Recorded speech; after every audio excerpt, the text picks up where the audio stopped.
Bien-aimés dans les Seigneurs, pour votre édification, croissance spirituelle et le salut de vos âmes, retrouvons-nous chaque mercredi à 16h30 pour le culte d'enseignement, vendredi à 17h juste pour le culte de délivrance. Et chaque dimanche de 7h juste à 10h juste pour le premier service et de 10h30 à 13h juste pour le second service. Nous sommes au numéro 30 de l'avenue des Cimetières au quartier Bel Air dans la commune Kampemba à Lubumbashi.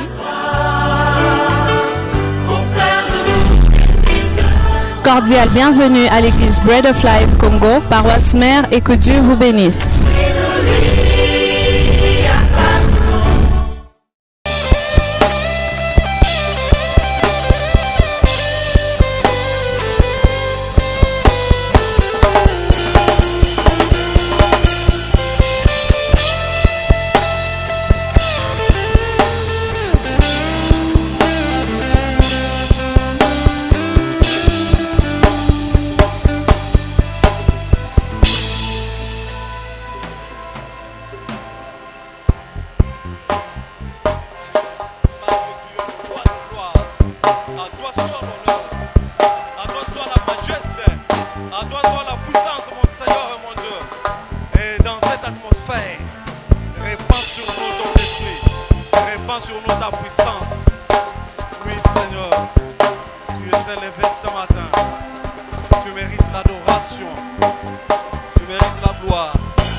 Dans cette atmosphère d'adoration, répands ton onction sur ton peuple, répands la victoire, répands également la guérison, mon Seigneur et mon Dieu, sur ton peuple ce matin. Parce que nous sommes venus en ces lieux, fatigués, nous sommes venus auprès de toi, la source des vies. Une vie, mon Seigneur et mon Dieu, qui ne connaît pas d'échec, une vie qui ne connaît pas de maladie. C'est quand on est dans ta présence, mon Seigneur et mon Dieu.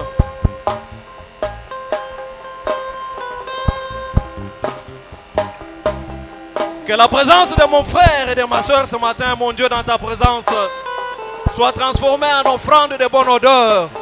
Cette offrande de bonne odeur que tu agrées ce matin. Dieu Tout-Puissant, nul n'est comme toi. Et nul ne sera comme toi. Dans le ciel, sur la terre, sous la terre. Tu es le seul qui règne. Et le seul qui règne éternellement. Les hommes de ce monde ont une faim. Mais toi, tu n'as pas de faim. Parce que le début est venu avec toi. Et après toi, il n'y aura pas de faim. Et il n'y aura même pas un après toi. C'est ainsi que nous t'appelons éternel. Oui. Dieu Tout-Puissant. Tu nous as fait cette grâce particulière de nous introduire dans l'éternité.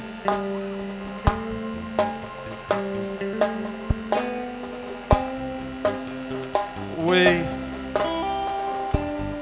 Ce matin, nous n'élevons pas seulement nos voix vers toi, mais aussi nous t'acclamons et nous acclamons ton Saint-Nom. Parce que ton nom est incomparable.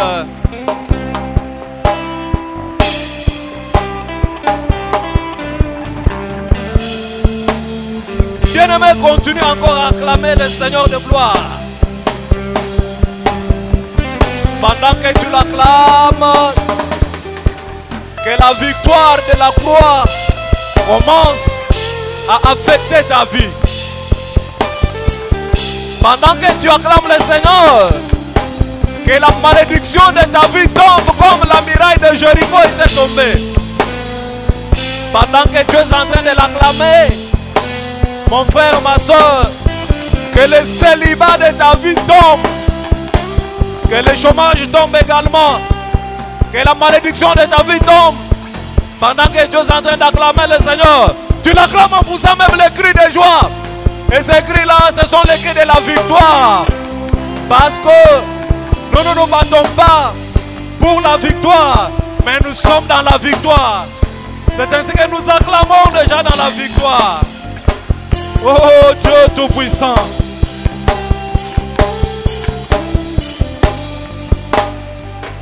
Oui, Père.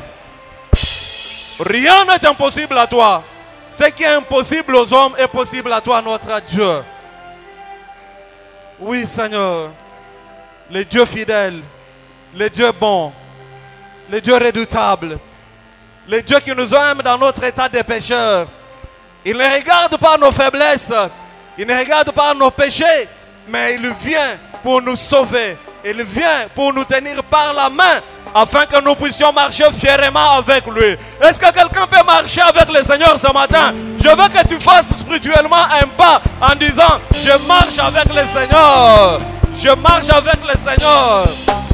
Oui. Père. Merci Seigneur. Gloire et honneur soient rendus à notre Dieu, lui qui vit éternellement. Est-ce que nous pouvons pousser les cris de joie et acclamer le nom du Seigneur? Oui, Père. Merci pour ce matin merveilleux. Merci pour ce matin. Oui, bien-aimés dans le Seigneur. Je vois les hommes parfois, les jours du mariage. Je vois un papa qui tient sa fille. Je vois peut-être une maman qui tient sa fille pour l'accompagner vers son époux. Et il l'accompagne se disant: ma fille a trouvé un homme, ma fille a trouvé un homme bien, ou bien mon fils a trouvé une femme bien. Cependant, croyant qu'il introduit son enfant dans le repos, tu peux amener ton enfant vers un homme qui ne va même pas bien le garder ou la garder. Tu peux amener ta fille vers un homme irresponsable. Mais ici ce matin, nous sommes venus vers un homme responsable, un homme qui sait nous donner le vrai repos. Est-ce que tu peux acclamer pour le repos que le Seigneur Jésus te donne pendant que tu es dans sa présence? Oui. Regarde les hommes de ce monde, ils peuvent t'amener avec acclamation, ils peuvent t'amener, organiser même une fête. Cependant, on t'amène dans ton enfer. Mais Jésus-Christ, quand il te prend par la main, il t'amène, mon frère, ma soeur, vers l'accomplissement de sa parole dans ta vie. Et Jésus, que Jésus te donne le repos ce matin. Que Jésus te donne le repos ce matin. Bien-aimés dans le Seigneur, je vous salue au nom du Seigneur Jésus-Christ. Tu peux saluer aussi ton voisin. Dis-lui: je te salue mon frère, ma soeur, et je te souhaite un bon dimanche. Non, ayons l'habitude, surtout, vous savez, moi mon principe c'est la joie. Soyez dans la joie. Que rien de ce monde ne vous enlève la joie. Bien-aimés, nous n'avons pas un séjour à négliger sur cette terre. Et nous avons un séjour très écouté sur cette terre. Le peu de jours que Dieu nous a donnés, nous devons savoir les maximiser et vivre dans la joie. Ne les maximise pas avec la tristesse, la colère. Tu n'es pas une prison. Ton cœur n'est pas une prison où tu dois mettre les gens, où tu dois mettre les soucis, où tu es nerveux. Même là où tu es assis là, tu es en train de te dire: oh, en tout cas, ma situation ici vraiment. Tu penses à ta situation. Mon frère, ma soeur, cette situation-là, il y a des gens qui l'ont trouvée et qui l'ont laissée. Mais toi, ce matin, je sais que, étant donné que tu es venu dans la présence de celui qui est capable de changer les situations, ce matin, ta situation va changer. Oh, celui qui a une situation ce matin, j'aimerais qu'il acclame. Moi aussi, j'ai une situation, j'acclame le Seigneur. Parce que je sais que j'ai une situation, j'aimerais que ma situation change. Qu'elle change. J'aimerais qu'elle change. Oui. Parce que celui qui nous a créés, il ne nous a pas envoyés sur cette terre par hasard ou accidentellement. Nous ne sommes pas les fruits du hasard. Nous ne sommes pas les fruits d'un accident. Ce n'est pas parce qu'un homme et une femme se sont unis quelque part et se sont dit les belles paroles que moi je suis venu au monde. Je suis venu au monde, tu es venu au monde parce que Dieu l'avait déjà planifié. Alléluia. Alléluia. Bien-aimés dans le Seigneur, nous sommes dans la joie d'être là ce matin. Nous croyons que le Dieu Tout-Puissant qui nous a donné le souffle de vie, ce matin, il a aussi une parole pour chacun d'entre nous. Dieu ne peut pas permettre que nous puissions dormir, comme maman modératrice l'a dit. Il permet que nous puissions dormir. Et nous nous réveillons comme ça, et c'est pour rien. Non, Dieu ne peut pas permettre que ça soit comme ça. Ceux-là qui ne sont plus sur les calendriers de Dieu, ceux avec qui il n'a plus de programme sur cette terre, ce matin, ils n'ont pas ce que toi tu as. Toi, tu as le souffle de vie. Un cadeau très précieux. Et si Dieu te l'a donné, c'est qu'il a encore quelque chose à faire avec toi. Il a beaucoup de choses à réaliser avec toi. Et tu es l'instrument par lequel Dieu va passer pour réaliser les différents projets qu'il a sur cette terre. Alléluia. Alléluia. Nous disons merci à notre papa qui nous a donné l'opportunité de parler ce matin de la part du Seigneur. Nous croyons que ce n'est pas par hasard, ça n'a pas été aussi non plus une corruption ou un arrangement, mais c'est touché par le Saint-Esprit qu'il a permis que nous puissions ce matin parler. Ainsi, nous vous disons merci, vous tous qui êtes là, parce que vous avez accepté aussi de venir en ces lieux afin d'écouter la pensée du Seigneur. Pas ma pensée à moi, ma pensée est limitée. Ma pensée ne peut rien changer dans votre vie. Je suis tout simplement l'instrument par lequel Dieu va passer afin de vous parler ou afin de vous annoncer ce qu'il a comme message vous concernant. Je dis aussi merci à tous les hommes de Dieu qui sont là, les collaborateurs, les compagnons d'élite, les gens qui nous ont aussi acceptés quand nous sommes venus dans cette église. Vous savez, quand vous arrivez quelque part, vous pouvez arriver et on vous ferme les portes. Hein? C'est possible. Vous arrivez, on vous ferme les portes. Et vous fermez les portes, c'est-à-dire quoi? Les gens peuvent seulement te regarder, ils se disent non, non, celui-ci, on ne l'agrée pas. Celui-ci, il n'est pas bon. Je dis merci à tous ces hommes-là qui sont ici présents. Je ne saurais pas les citer nommément, mais ils nous ont quand même acceptés. Depuis, je crois, l'an 2001-2002, nous sommes avec eux. Nous avons bénéficié de beaucoup de choses, de leur sympathie, de leur amour, de leur encouragement dans tous les moments difficiles. Ils ont été toujours avec nous. Toute notre reconnaissance à ces hommes de Dieu-là. Et pour le moment, nous allons passer à la lecture de la parole du Seigneur. Nous allons lire deux versets, plutôt deux chapitres, dans deux livres différents. Nous allons lire dans l'Ancien Testament, nous allons lire dans le livre de 2 Rois. 2 Rois, chapitre 4. 2 Rois, chapitre 4. Nous lirons le 8e verset. Nous irons peut-être jusqu'au 14e ou 17e verset. Je crois que c'est mieux que nous puissions aller jusqu'à pratiquement au 17e ou 18e verset. Nous lirons aussi dans le livre de Genèse, chapitre 18. Genèse, chapitre 18. Nous allons lire les versets 1 jusqu'à 14. Nous commençons par le livre de 1 Roi, chapitre 4, verset 8 jusqu'à 17. Nous lisons au nom du Seigneur Jésus-Christ. Un jour, Élisée passait par Sunem. Il y avait une femme de distinction qui le pressa d'accepter à manger. Et toutes les fois qu'il passait, il se rendait chez elle pour manger. Elle dit à son mari, « Voici, je sais que cet homme qui passe toujours chez nous est un saint homme de Dieu. Faisons une petite chambre haute avec des murs et mettons-y pour lui un lit, une table, un siège et un chandelier, afin qu'il s'y retire quand il viendra chez nous. » Élisée, étant revenu à Sunem, se retira dans la chambre haute et y coucha.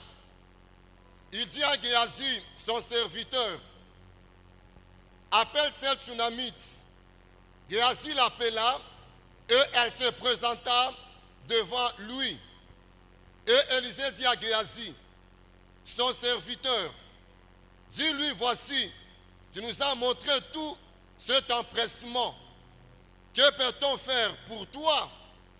Faut-il parler pour toi au roi, au chef de l'armée? » Elle répondit, « J'habite au milieu de mon peuple. » Et elle dit, « Que faire pour elle? » Géasi répondit, « Mais elle n'a point de fils, et son mari est vieux. Et il dit, appelle-la. Géasi l'appela et elle se présenta à la porte. Élisée lui dit, à cette même époque, l'année prochaine, tu embrasseras un fils. Et elle dit, non. Mon Seigneur, homme de Dieu, ne trompez pas ta servante. Cette femme devint enceinte et elle enfanta un fils à la même époque. L'année suivante, comme Élisée lui avait dit. Amen. Nous lisons également le livre de Genèse, chapitre 18. Comme ça, nous plantons définitivement les décors et nous partageons la pensée du Seigneur. 18 combien? 18 chapitre 1, tu vas aller jusqu'à 14. Rapidement là. L'Éternel lui apparut parmi le champ de Morée, comme il était assis à l'entrée de sa tente, pendant la chaleur du jour. Il leva les yeux et regarda, et voici, 3 hommes étaient debout près de lui. Quand il les vit, il courut au-devant d'eux, depuis l'entrée de sa tente, et se prosterna à terre. Et il dit, Seigneur, si j'ai trouvé grâce à tes yeux, ne passe point, je te prie, loin de ton serviteur. Permettez qu'on apporte un peu d'eau pour vous laver le pied et reposez-vous sous cet arbre. J'irai prendre un morceau de pain pour fortifier votre cœur. Après quoi, vous continuerez votre route. Car c'est pour cela que vous passez près de votre serviteur. Il répondit, fais comme tu l'as dit. Abraham alla promptement dans sa tente vers Sarah et il dit, vite, 3 mesures de fleurs, de farine, pétrie et fait de gâteaux.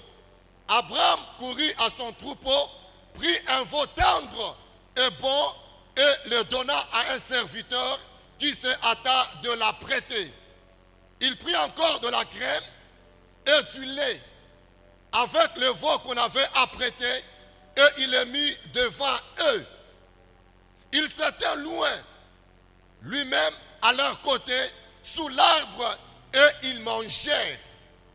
Alors il lui dit, où est Sarah, ta femme? Il répondit, elle est là, dans la tente. L'un d'entre eux dit, je reviendrai vers toi à cette même époque.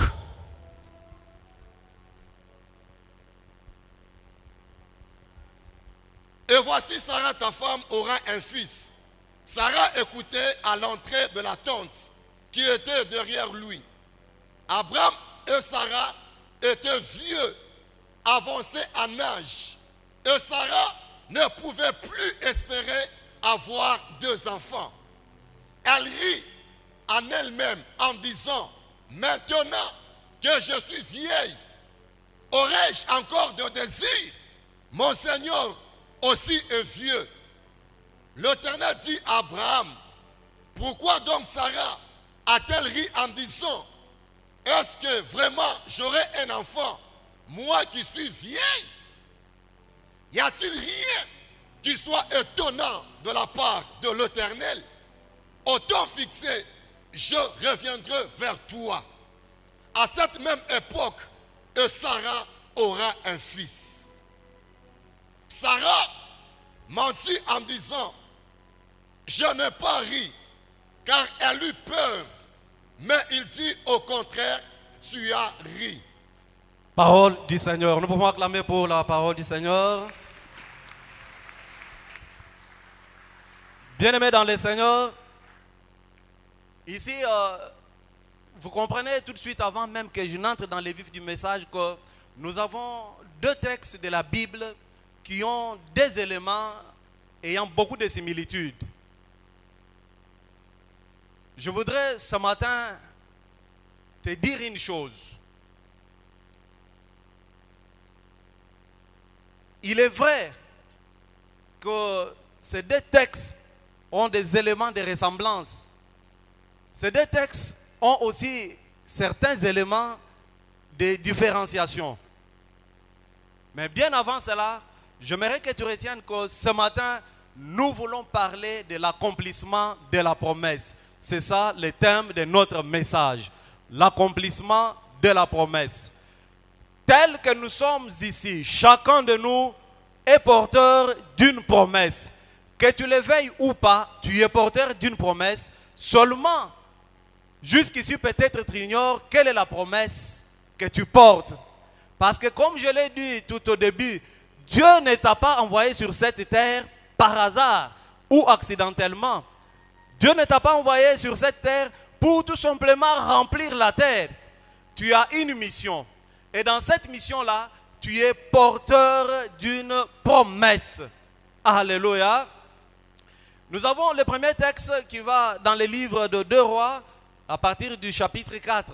Ici, permettez-moi de brosser un peu rapidement. Il y a une femme que la Bible appelle une femme de distinction. Je ne sais pas pourquoi la Bible l'appelle la femme de distinction. Et la Bible ne donne même pas son nom jusque-là. Et ces genres d'histoires sont nombreuses dans la Bible. Il s'agit aussi comme l'histoire de la Samaritaine, comme la veuve de Naïn. Ce sont des femmes sur lesquelles la Bible n'a pas donné de nom. Mais pour ce qui est de cette femme, elle vit dans les couples. Et la parole l'appelle une femme de distinction. Comme je l'ai dit, la Bible ne dit même pas pour quelle raison on l'appelle femme de distinction. Selon nos petites analyses, j'estime que quand on l'appelle femme de distinction, donc c'est une femme qui était distinguée parmi tant d'autres. C'est une femme qui avait des qualités. Ce n'est pas une femme qui avait seulement un aspect qui pouvait pousser aux gens de dire et de reconnaître que c'est une femme de distinction. C'est une femme qui devait réellement avoir certaines valeurs tant recherchées chez une femme. Et nous allons les voir parcourant les textes.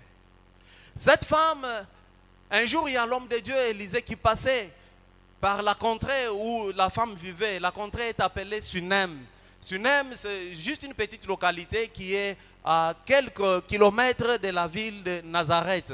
Et nous trouvons dans les entourages là-bas, il y a Naïn, il y a Tabor, ainsi de suite. Donc, ce sont des localités qui entouraient la ville de Nazareth. Et cet événement se déroule dans la localité appelée Sunem. Déjà, de par la signification de Sunem, nous trouvons qu'il y a un événement très important qui va se dérouler suite à la rencontre de cet homme de Dieu avec la femme. Sunem signifie quoi? En hébreu, Sunem signifie lieu du double repos. Et ce qui est intéressant, c'est que l'événement va se dérouler dans un lieu du double repos avec un homme de Dieu que nous appelons Élisée. Un homme de Dieu qui a demandé la double portion de l'onction de son prédécesseur Élie. Alléluia. Alléluia.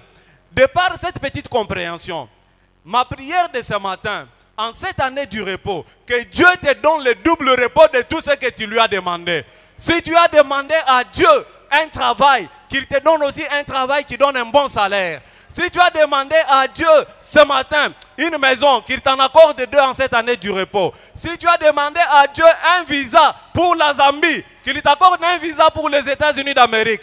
Si tu as demandé à Dieu, mon frère, ce matin, ce qui est impossible aux yeux des hommes, que Dieu te donne ce qui est possible à lui et qu'il te le donne x2.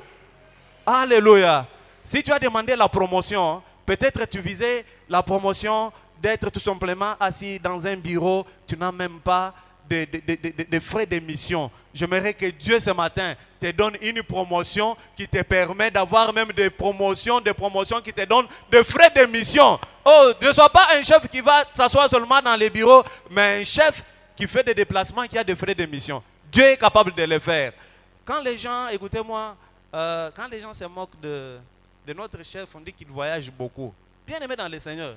Il voyage beaucoup parce qu'il a des frais d'émission quand il voyage, non? Alléluia. Ne sois pas jaloux de lui. Il voyage beaucoup parce qu'il a des frais d'émission quand il voyage. Si Dieu t'élève aussi et qu'il te donne la possibilité de voyager et d'avoir des frais d'émission, est-ce que tu vas les refuser? Ce matin, ma prière, que Dieu t'élève aussi et que tu gagnes de l'argent parce que c'est Dieu qui sait donner de l'argent. Alléluia. Alors, l'événement est intéressant dans le sens où la femme reçoit l'homme de Dieu. Il passait de temps en temps là-bas. Et puis, elle propose à son mari, j'aimerais que nous puissions loger cet homme de Dieu. Et son mari accepte facilement. Je me suis dit, mais cet homme-là, il n'était pas jaloux.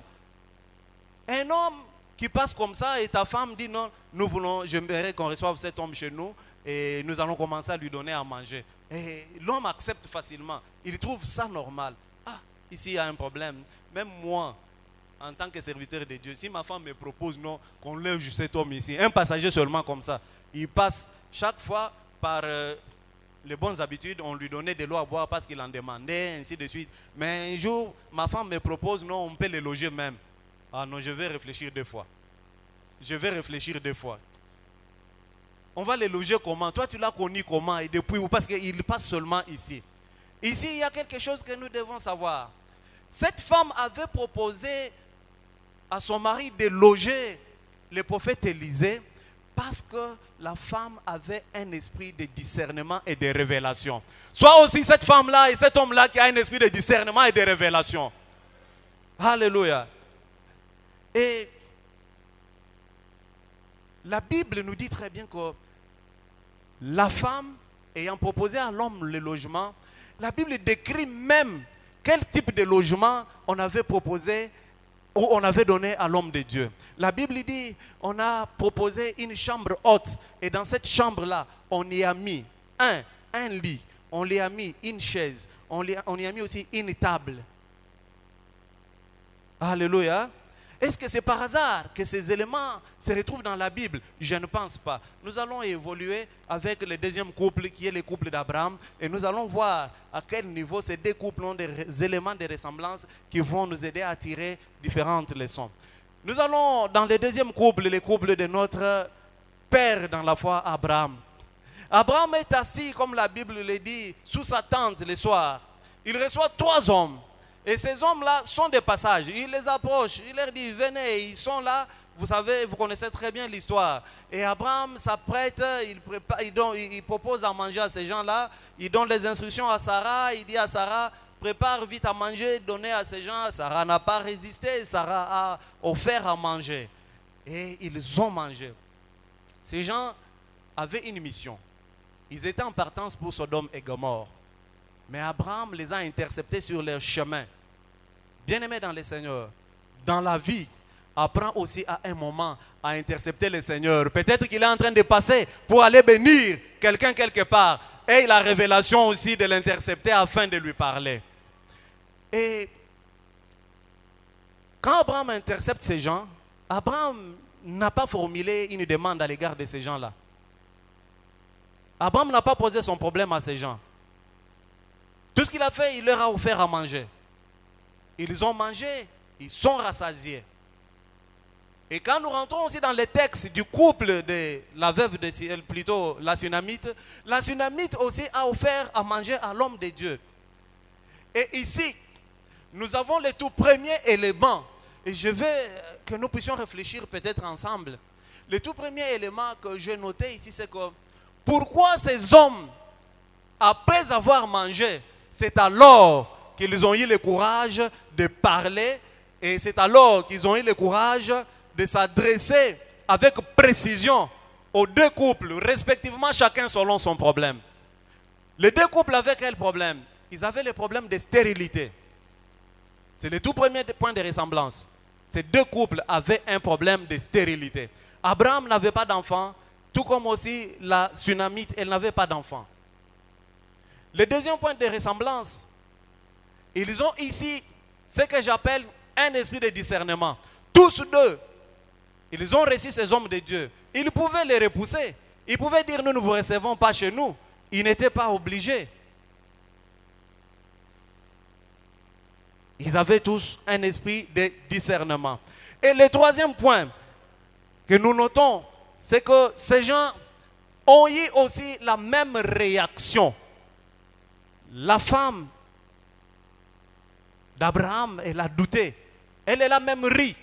Elle a dit non, mon mari est vieux. Cette promesse que tu viens de nous faire, elle ne peut pas s'accomplir dans notre vie. Et la deuxième femme également, la Sunamite, elle a aussi eu la même réaction. Elle est allée plus loin. Elle a dit à l'homme de Dieu, tu mens. Je ne peux pas avoir d'enfant. Et le quatrième point, ces 2 femmes ont eu, ou ces 2 couples, ont eu en commun la promesse de Dieu. Bien-aimés dans le Seigneur, ici, ce que nous devons savoir, c'est que quand Dieu a parlé, il a parlé, c'est fini. Alléluia. Quand Dieu a parlé, c'est fini. Il n'y a plus rien qui peut l'empêcher ou qui peut empêcher sa parole de s'accomplir. Le cinquième et le dernier point, c'est que les deux couples ont fait face à la même épreuve. Quelle était l'épreuve en question? Voyez que Sarah a eu l'enfant, ainsi qu'Abraham. Après avoir eu l'enfant, Dieu leur demande d'offrir cet enfant-là en sacrifice. De même aussi avec la Sunamite. Après avoir eu l'enfant, l'enfant est tombé malade, il est mort et c'était une catastrophe, c'était la détresse plutôt, c'était les soucis. Et là, ce sont les points de ressemblance que ces deux couples ont eu durant leur parcours. Ainsi, de ce qui précède, voici le tout premier grand point de notre message. Quelles sont les caractéristiques d'une promesse qui vient de la part de Dieu? Ou comment reconnaître que cette promesse vient de la part de Dieu? Parce qu'aujourd'hui, par le temps qui court, beaucoup de gens se sont laissés escroquer. Beaucoup de gens sont tombés dans les pièges de ceux-là qui sont en train de marchander avec la parole de Dieu. Les vendeurs de la parole de Dieu. Ceux-là qui veulent prendre la place de Dieu. Ceux-là qui veulent être honorés. En leur donnant des promesses fallacieuses. Des promesses qui ne peuvent pas s'accomplir. Des promesses qui viennent d'eux. Des promesses qu'ils ont eux-mêmes fabriquées.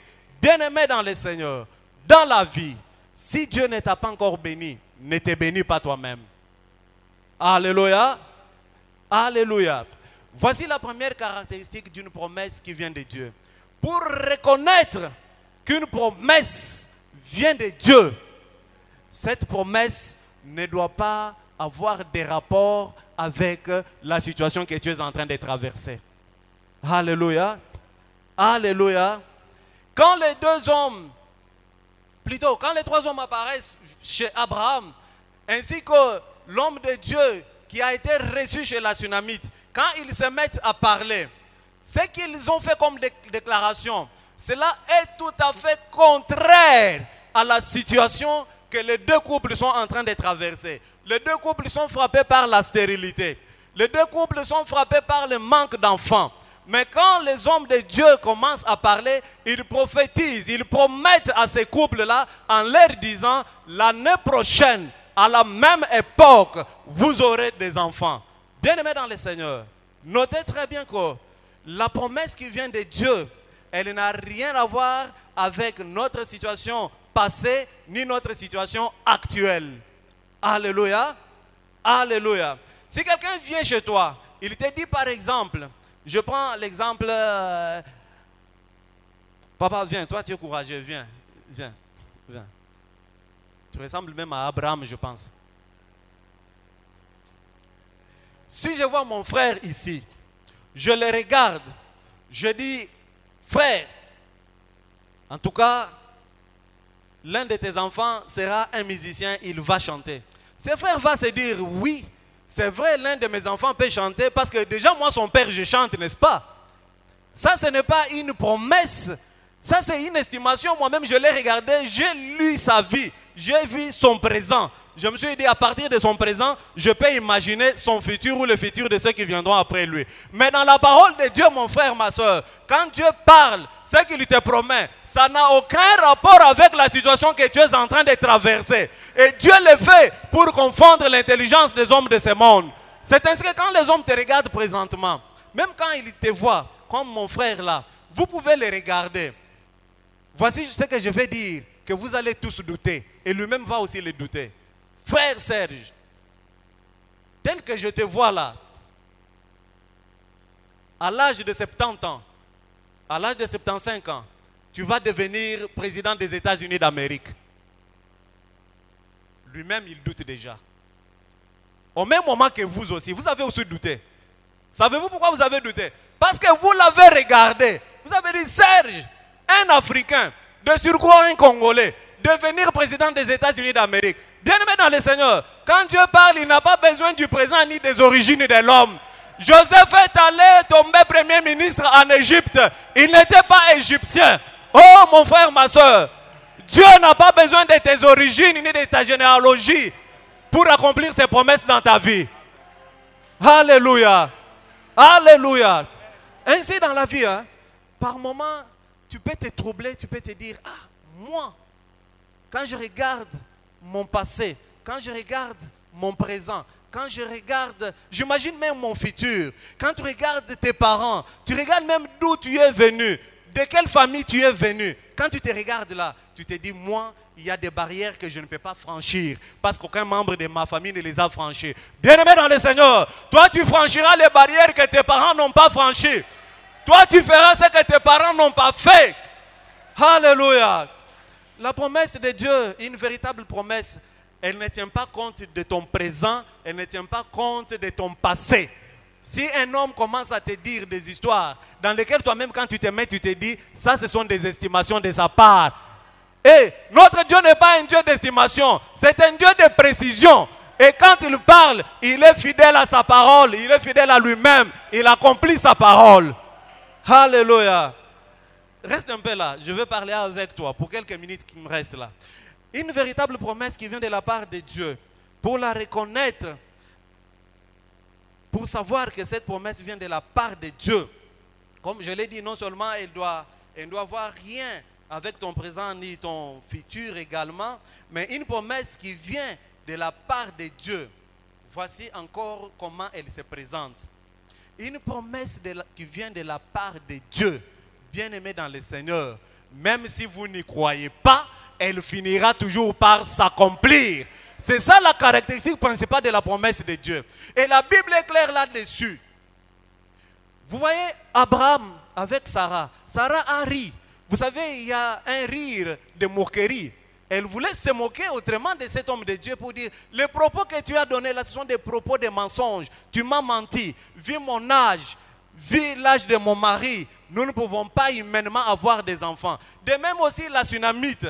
Elle, dans son cas, elle qui était même dans une situation pire. Pour quelle raison? Elle était encore jeune, j'estime, parce que la Bible dit dans sa réaction, la Bible, Géasi a reconnu que le mari de la Sunamite était encore jeune, était plutôt vieux, il était avancé en âge. Donc c'est la Sunamite qui était encore un peu tout petit jeune. Mais toutefois, elle avait le problème de stérilité. Bien-aimé dans le Seigneur, quand Dieu a parlé, quand Dieu a donné un message, quel que soit le temps, quelles que soient les oppositions, quelle que soit ta position à toi, même si tu as douté, le doute n'annule en rien l'accomplissement de la parole du Seigneur dans ta vie. D'ailleurs, même comme tu es assis là, tu sais combien de fois tu as douté la parole du Seigneur, mais tu as vu toujours la main de Dieu dans ta vie, n'est-ce pas? Alléluia. Ma prière de ce matin est que le doute ne soit pas une opposition à l'accomplissement de la parole de Dieu dans ta vie. Même si la situation actuelle, même si ta vie présente ne te fait pas croire que la vie va un jour changer, bien-aimé dans le Seigneur, la puissance de la parole de Dieu, elle est capable d'ôter même le doute dans ton cœur. La puissance de la parole de Dieu, elle est capable d'écraser toutes les oppositions qui sont devant toi. Alléluia. La deuxième caractéristique, comme j'ai dit, même si vous n'y croyez pas, la parole de Dieu ou l'accomplissement de la promesse de Dieu dans ta vie finira par s'accomplir. C'est ainsi que dans le livre d'Habakkuk, vous connaissez d'ailleurs tous bien ces versets, Habakkuk dit, j'étais à mon poste. Il était à son poste pour faire quoi? Pour regarder ou entendre ce que l'Éternel va dire. Et la parole me dit clairement que cette parole que tu as écoutée, elle est certaine et elle s'accomplira certainement. Oh bien-aimé, et la parole fait quoi? Elle est en train de courir. Elle court vers son accomplissement. Quand une parole est en train de courir, c'est-à-dire que la promesse est en train de courir, elle est en train de chercher l'adresse véritable. Et toi, tu es l'adresse véritable et la parole est en train de venir vers toi. Je prends l'exemple de mon frère. Il est une adresse et voici sa promesse. Sa promesse est en train de le chercher. Mais il faut que sa promesse le trouve à son poste. Parce que si la promesse ne le trouve pas à son poste, la promesse va passer de justesse. Et il va observer sa promesse en train de passer. Bien-aimé dans le Seigneur, ce matin, je t'informe que tu es une adresse. C'est pourquoi je t'ai dit tout au début que Dieu t'a envoyé sur cette terre, pas par hasard. Tu es une adresse, bien-aimé dans le Seigneur. Est-ce qu'une adresse peut acclamer pour le nom du Seigneur? Oh, je suis une adresse. Je suis une adresse et la parole, la promesse est en train de me chercher. La parole est en train de me chercher. La parole est en train de me chercher parce qu'il faut que la parole entre dans ma vie pour s'accomplir. Et toi, tel que tu es là, la parole de Dieu, comme vous le savez, la parole de Dieu a porté un corps pour venir sur cette terre afin de nous parler. Toi aussi, la promesse est en train de te chercher afin de se concrétiser dans ta vie. Oh mon frère, ma soeur, même si quand tu te regardes, tu te dis, moi là, est-ce qu'il y a quelque chose qui peut changer dans ma vie? Non, l'accomplissement de la promesse, ce n'est pas un problème de ta volonté. Parce que la promesse, bien-aimé dans le Seigneur, c'est un acte unilatéral. La promesse n'est pas un acte contractuel. Tu n'as pas signé un contrat avec Dieu. Ce n'est pas un contrat que tu as signé. Quand Dieu parle, il parle à lui-même avec des paroles qui s'adressent à toi. C'est ainsi qu'il est fidèle pour accomplir lui-même ce qu'il a prononcé. Et la promesse de Dieu, c'est quoi? La promesse, c'est un acte, un engagement unilatéral que Dieu prend de faire ou de ne pas faire. Mais pour ton cas ce matin, mon frère, ma soeur, Dieu a pris l'engagement. Dieu a pris l'engagement. Dieu a pris la décision.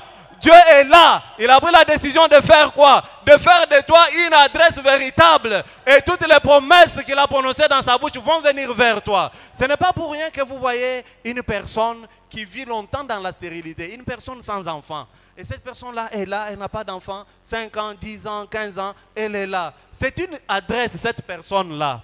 Elle constitue une adresse. Et les enfants sont en train de chercher cette personne-là. Oh mon frère, ma soeur, que toutes les bénédictions, toutes les paroles de bénédiction prononcées dans la parole de Dieu, toutes les paroles de bénédiction que les hommes de Dieu ont prononcées en ces lieux, commencent maintenant à te chercher parce que tu es une adresse. Tu es une adresse. Tu es une adresse. Tu es une adresse. Et que toutes ces paroles s'accomplissent dans ta vie au nom de... Oui, bien-aimé dans le Seigneur. Tu sais, par moments dans la vie, hein, quand tu te regardes et tu regardes les promesses de Dieu, la première des choses, tu te doutes toi-même. Tu te dis, moi, ça ne peut pas aller. Moi, je ne peux pas faire ceci. Ça ne peut pas s'accomplir dans ma vie. Ce que je te donne comme information ce matin, c'est que l'accomplissement de la parole ou des promesses de Dieu ne dépend pas de toi. Ça dépend de celui qui a prononcé la parole. Parce qu'il est fidèle à sa parole pour l'accomplir. Et la parole court, elle court. Si la parole court, c'est parce qu'elle est en train de te chercher, toi, qui est une adresse véritable. Et le deuxième point, ce que je vais te dire courant derrière le temps, de toutes les promesses, je ne saurais pas analyser tous les points, tous les grands points, de toutes les promesses que nous avons reçues dans notre vie, il y a des promesses que nous avons touchées et il y a des promesses que nous n'avons pas touchées. Est-ce que si nous ne les avons pas touchées, c'est de notre faute ou c'est de la faute de celui qui les a prononcées? Bien-aimé dans le Seigneur, que les deux valent oui ou non. Papa, ça, tu peux rentrer. Que les deux valent oui ou non. Ce matin, j'ai une bonne nouvelle que je suis venu t'annoncer. Il y a une seule promesse. La promesse accomplie, la promesse qui est parmi nous ce matin. Et cette promesse-là, c'est Jésus-Christ de Nazareth. La parole vivante, la promesse vivante, la promesse qui s'accompagne de toutes les bénédictions. Alléluia. Et pour bénir Abraham, pour bénir la Sunamite, les hommes, quand ils ont parlé, ils ont dit l'année prochaine, à la même époque, que ce soit pour Abraham ou que ce soit pour la Sunamite, ils ont dit l'année prochaine, à la même époque, vous allez enfanter. Oui, bien-aimés dans le Seigneur.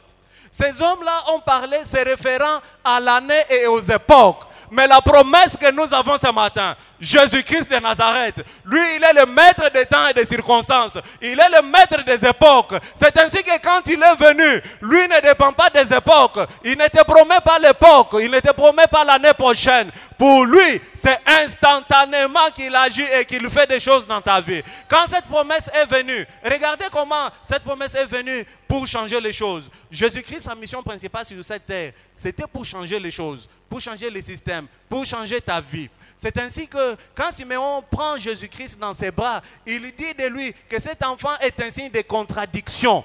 Bien-aimé dans le Seigneur, Jésus-Christ est venu sur cette terre pour apporter la contradiction dans ta vie. Tout ce que les hommes pensaient que toi tu ne pouvais pas faire, parce que la promesse accomplie qui est Jésus-Christ est dans ta vie ce matin. Que ce que les hommes pensaient que tu ne pouvais pas faire, que tu le fasses au nom du Seigneur Jésus-Christ. Et quand Jésus-Christ est venu, voici comment il entre même dans son ministère avec un événement qui bouleverse les raisonnements de ce monde pour concrétiser ainsi la parole ou pour concrétiser les propos de Siméon. Jésus-Christ vient dans ce monde et regardez ce qu'il fait en premier lieu pour contredire les raisonnements des hommes. Qu'est-ce qu'il fait? Il est reçu aux noces de Cana. Et aux noces de Cana, il se présente une situation de crise. Il manque le vin. Et Jésus est là, il est l'invité d'honneur dans cette fête-là. Et qu'est-ce qu'il fait? Pour bouleverser les raisonnements des hommes, Jésus-Christ prend quoi? Il prend l'eau ordinaire et il transforme cela en vin. Bien-aimé dans le Seigneur, Jésus-Christ est venu sur cette terre pour transformer ta vie. Il est venu sur cette terre pour bouleverser les raisonnements des hommes de ce monde. Ce que les hommes pensaient que toi tu étais incapable de faire, même si on te considère comme un vase vide, on te considère comme un vaurien, on te considère comme celui qui ne mérite pas. Jésus-Christ dans ta vie, une promesse accomplie, il va te faire accomplir les grandes choses et il va te donner de la valeur aux yeux des hommes. Même si les hommes ont fait des plans où ils se disent ici c'est fini, même s'ils ont fait des constats, les constats des hommes ne me disent absolument rien. Peu importe les constats des hommes, les hommes peuvent constater, mais ils n'ont pas la capacité ou la possibilité de changer. Jésus-Christ est venu, invité dans une fête comme tout le monde. Il a constaté qu'il manque quelque chose dans cette fête ici pour que la fête continue et qu'elle soit de plus en plus meilleure. Et qu'est-ce qu'il fait? Il s'improvise. Il s'improvise. Un invité qui s'improvise dans la fête d'autrui pour la prendre en charge. Mais c'est une forme d'humiliation pour le donateur de la fête. Comment moi je peux organiser ma fête et toi tu surgis, tu prends ma fête en charge? Non, bien-aimé dans le Seigneur. Humainement parlant, c'est comme de l'humiliation. Mais nous, en tant qu'enfants de Dieu, quand Jésus-Christ s'improvise dans notre vie, ce n'est pas pour nous humilier. Il s'improvise dans notre vie pour combler les vides de notre vie. Alléluia. Alléluia. Jésus-Christ le même hier, aujourd'hui et éternellement. Jésus-Christ est venu pour changer les systèmes. Il ne dépend pas d'époque, il ne dépend pas de temps, il ne dépend pas des circonstances. Il en est tout simplement le maître. Voyez encore comment il vient bouleverser les raisonnements des hommes de ce monde. Quand Jésus-Christ vient, nous sommes toujours dans les parages de Naïn, parce que Naïn, comme je vous ai dit là, c'est une localité voisine de Sunem.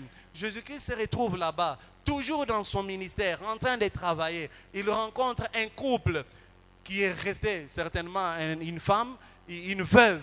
Et cette veuve est en train d'aller enterrer son fils qui était son espoir, son fils qui était sa consolation. On est en train d'aller l'enterrer. Comme Jésus est venu pour changer les systèmes, pour changer et contredire les raisonnements des hommes de ce monde. Bien-aimé, quand quelqu'un est déjà mort, fini, la page est tournée, il n'y a plus d'espoir, c'est déjà fini. Et d'ailleurs, même les hommes s'arrangent pour te mettre dans une petite caisse, ils bloquent même parce qu'ils se disent c'est fini. Ils mettent la barrière, la frontière entre toi et eux, et c'est déjà fini, la page est tournée. Mais quand Jésus-Christ rencontre cette femme avec sa douleur, ce n'est pas une douleur d'enfantement, c'est la douleur qui va continuer parce qu'elle va enterrer son enfant. Parce que la douleur d'enfantement, elle est temporaire. Tu en as et après ça, tu as une bonne nouvelle, tu as un enfant. Mais cette femme, elle est là, une douleur qui va prendre encore beaucoup de temps. Elle est en train d'aller enterrer son enfant. Et curieusement, elle rencontre Jésus. Jésus qui change les choses. Jésus qui fait venir à l'existence ce qui n'existe pas. Bien-aimé dans le Seigneur, ce matin, ma prière est que tu rencontres Jésus et que Jésus change ta situation. Même si ta situation était en train de pourrir, comme cet enfant qu'on allait enterrer. C'était un enfant qui était en train peut-être déjà de connaître la décomposition. Mon frère, ma soeur, Jésus-Christ ne dépend pas du constat des hommes. Les hommes peuvent constater, mais quand Jésus vient, il vient pour bouleverser le constat des hommes. Est-ce que tu peux acclamer le nom du Seigneur? Et pendant que tu acclames, que Dieu commence à changer la situation de ta vie. Que Jésus-Christ ce matin commence à changer ta situation. Que les constats des hommes soient confus. Que les hommes dans leur constat qu'ils soient confus. Ceux-là qui ont constaté autrefois que tu étais un homme destiné à l'échec, qu'ils constatent que tu es destiné aujourd'hui à la réussite. Même si les hommes avaient constaté et avaient prédit que toi tu es d'une famille pauvre et tu resteras pauvre, je t'informe que Jésus-Christ est venu pour contredire les propos et les parler des hommes. Les hommes peuvent parler et ce qu'ils parlent ne peut pas toujours s'accomplir. Je connais un homme qui est fidèle à ses paroles, il les accomplit. Quand il parle, il est derrière lui-même cette parole pour l'accomplir. Même si la parole rencontre des blocages, il est capable d'écraser ces blocages. Même si devant toi il y a les oppositions, Dieu est capable de faire tomber les oppositions de ta vie et de t'introduire dans ton repos. Oh mon frère, ma soeur, ce matin, que Jésus-Christ t'introduise dans le repos. Que l'opposition qui est devant toi tombe. Que les voiles qui se trouvent devant toi tombent. Que tous les ennemis de ta vie tombent. Parce que Jésus-Christ ce matin, il est venu pour toi. Jésus-Christ la bonne nouvelle. Jésus-Christ la promesse accomplie. La promesse véritable. Oui. Gloire et honneur soient rendus à notre Dieu. Et que l'Éternel vous bénisse. Bien-aimés dans les Seigneurs, pour votre édification, croissance spirituelle et le salut de vos âmes, retrouvons-nous chaque mercredi à 16h30 pour le culte d'enseignement, vendredi à 17h juste pour le culte de délivrance, et chaque dimanche de 7h juste à 10h juste pour le premier service et de 10h30 à 13h juste pour le second service. Nous sommes au numéro 30 de l'avenue des Cimetières au quartier Bel Air dans la commune Kampemba à Lubumbashi.